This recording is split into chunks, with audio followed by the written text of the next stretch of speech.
അയലത്തെ പെണ്ണിൻ്റെ ഉള്ളിൽ വന്നു പള്ളിപ്പെരുന്നാളു കൂടി.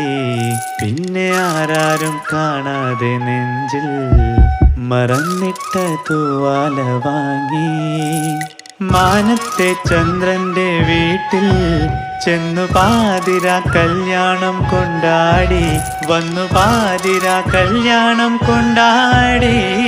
അയലത്തെ പെണ്ണ്